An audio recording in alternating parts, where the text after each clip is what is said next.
Welcome back. There are just 7 weeks left before the US Congress votes on a nuclear deal with Iran. And US Secretary of State John Kerry is back on Capitol Hill today trying to get supporters into the president's corner. These are live pictures from that meeting. Kerry, along with the Secretaries of Energy and Treasury, are testifying before the House Foreign Affairs Committee.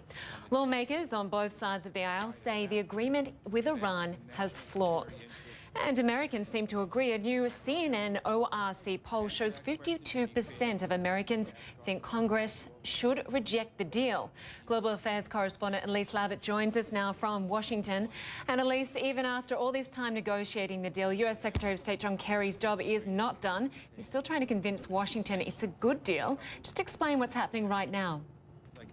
Well, Lynda, right now he's talking to the House Foreign Affairs Committee. I mean, last week, if you remember, in the committee, the Senate Foreign Relations Committee, it was a very tough crowd. And the Secretary's aides say he's looking forward and he's ready for a very robust and intelligent debate on the deal. But a lot of the senators and presumably today, a lot of the lawmakers will be grandstanding. A lot of it is statements and not questions. And so I think Secretary Kerry wants to debate the merits of the deal and not, get bogged down in the kind of political back and forth. And speaking of the political back and forth, while President Obama has been in East Africa, he has again had to weigh into debate on this deal, saying that Republicans are playing fast and loose. And he said they're making a mockery of the American political process. He didn't seem to mince his words, did he?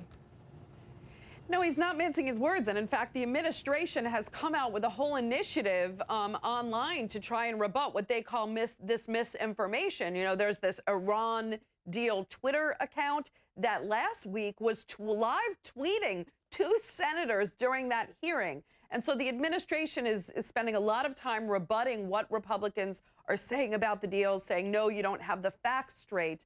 I think at the end of the day, they just want to lay out all the facts and be voted on the strength of the deal, not whether the Republicans are trying to best the president. OK, we'll come back to you with more on that meeting shortly. Elise Labott, thank you very much.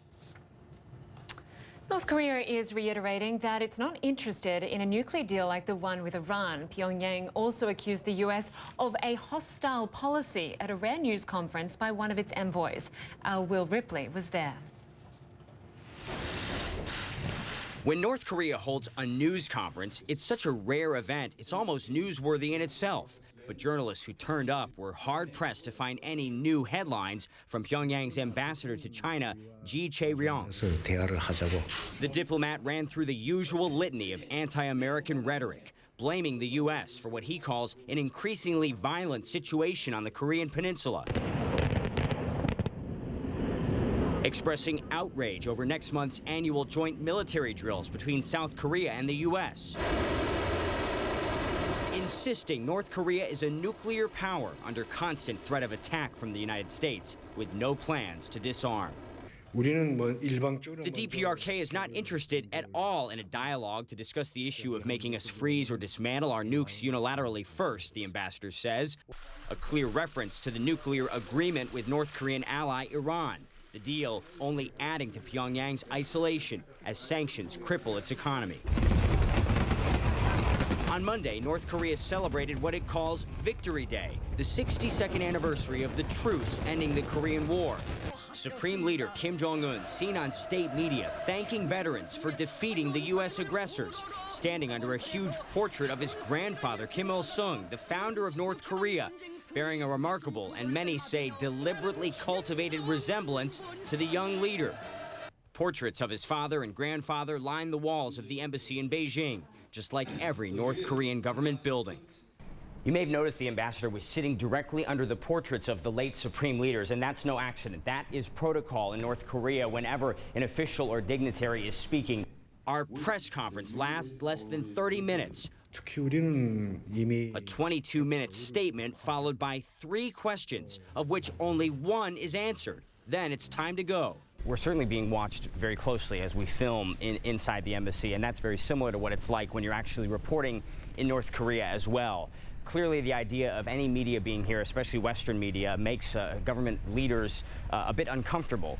And so they're watching our every move, and they carefully guard the kind of access that we get. But just being able to go through these gates, being able to see the inside of the embassy is still quite rare.